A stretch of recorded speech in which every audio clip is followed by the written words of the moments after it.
Pernah nggak sih kalian ngerasa kalau analisis data itu harusnya lebih dari sekedar ngurusin angka sama kode?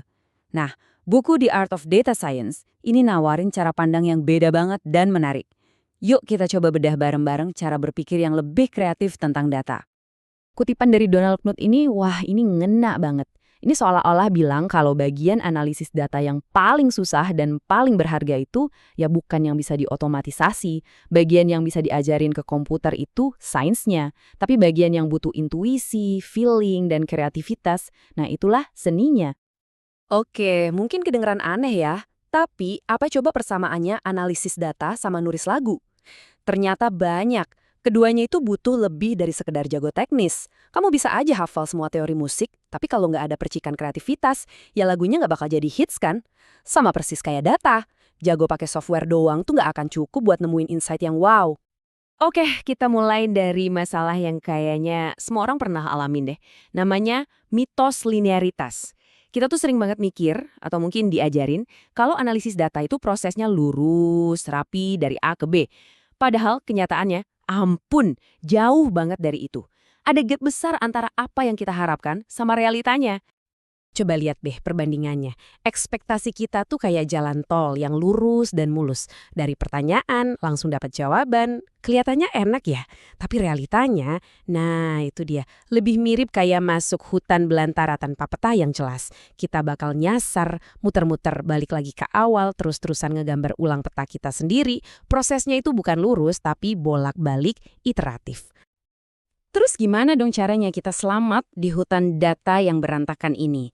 Nah, buku ini ngenalin sebuah peta mental yang keren banget buat mengubah kekacauan jadi insight. Namanya Epicycle of Analysis. Eits, jangan kebulu takut sama namanya ya. Epicycle atau episiklus ini sebenarnya konsepnya simpel banget. Coba bayangin, ada lingkaran besar, anggap aja itu keseluruhan proyek analisis data kita. Nah, di setiap langkah di lingkaran besar itu, kita sebenarnya ngelakuin putaran-putaran kecil, lagi dan lagi. Itulah epicycle. Gampangnya, putaran di dalam putaran. Intinya tuh cuma 3 langkah simpel tapi super powerful. Pertama, set ekspektasi. Sebelum ngapa-ngapain, coba tebak dulu kira-kira hasilnya bakal kayak gimana. Kedua, kumpulin dan bandingin. Nah, sekarang baru lihat data aslinya. Sama nggak sama tebakan kita tadi? Terus yang ketiga, ini kuncinya, revisi atau perbaiki. Kalau beda, kenapa nih?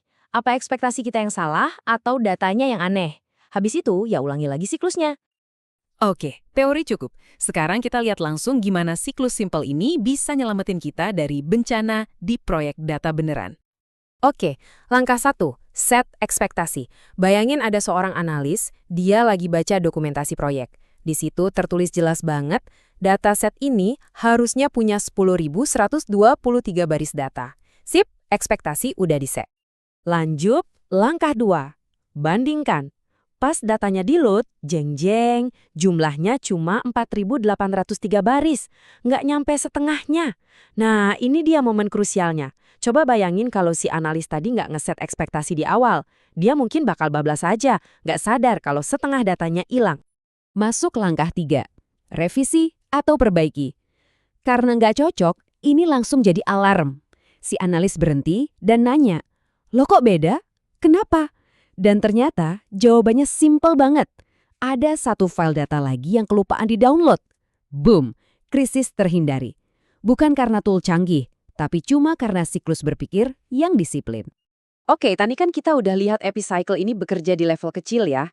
Sekarang yuk kita zoom out dikit dan lihat gimana dia nyambung ke gambaran besar sebuah proyek data.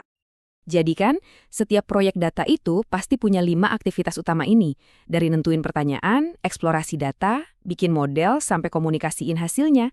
Nah, poin pentingnya adalah siklus ekspektasi bandingkan revisi tadi itu bukan langkah tambahan.